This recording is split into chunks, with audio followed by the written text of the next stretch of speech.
Good morning guys, my name's Alfie Vám and you join me here today at my local day ticket lake in Essex. It's a snaggy little venue and the carp really do like to spend their time in the edge, right under the trees and branches, so we're going to have to fish to the snags to try and catch them, and I'm going to show you today exactly how to do that. Snag fishing can be a really exciting and rewarding way to catch carp, but it's important we follow a few guidelines to make sure that the fish we hook actually sees the back of our landing net. It's the middle of January now and the water temperatures are pretty cold, but snag fishing can be productive all year round, so this is a tactic that you can apply at any time of the year. Now let's take a look at some of the golden rules when it comes to snag fishing. It's really important that you use the correct setup when it comes to snag fishing. Today, for instance, I'm using a beefy rod, 3.5 pound test curve, and I'm also using a 15 pound main line. I'd probably start at a 15 pound main line as a minimum when it comes to snag fishing, but I wouldn't hesitate to move up to the 20 pound breaking strain if the situation demanded it.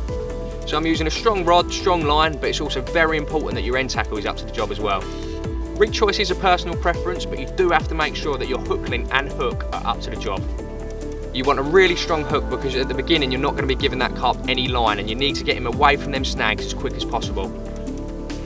Today I'm using one of our new pinpoint brute hooks, which is a hook designed exactly for snag fishing.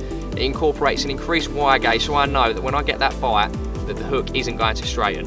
And today I'm using it slip D style with one of our new medium-sized kickers. As I'm snag fishing I need to make sure that my rod is secure. For that reason I'm not using a pod or buzz bars, I'm using single sticks.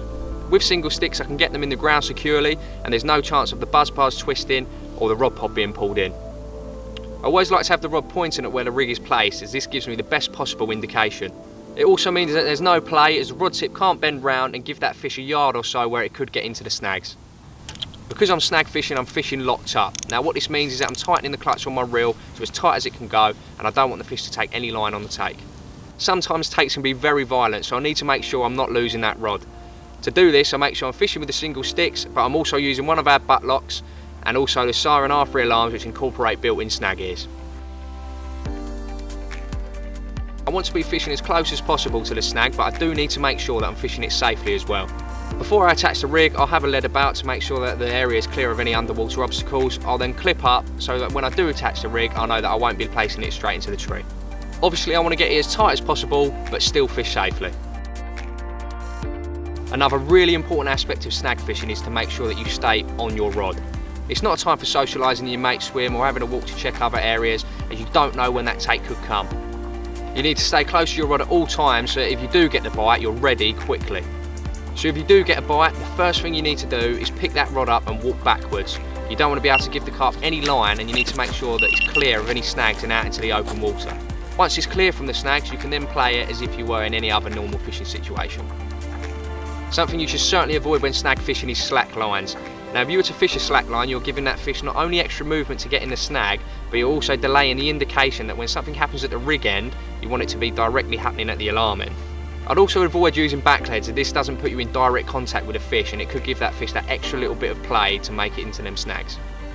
Today I'm using a lead clip setup so if the lead was to touch any of the woodwork underneath the surface it will eject as fish safety is paramount. Successful snag work is about fishing with strong tackle and preventing the carp from taking line in the first place. A good snag angler isn't just fishing for bites, you want to land every fish that picks up your rig. And there we go, the perfect example of what can happen when you fish the snags, not only effectively but also safely. By employing a tight line, the fish had no give, no movement to go into the snags, and within seconds I was playing it in open water safely into my landing net. Hopefully what I've shown you throughout this film you can employ in your own fishing and you'll be catching fish just like this when you're on the bank.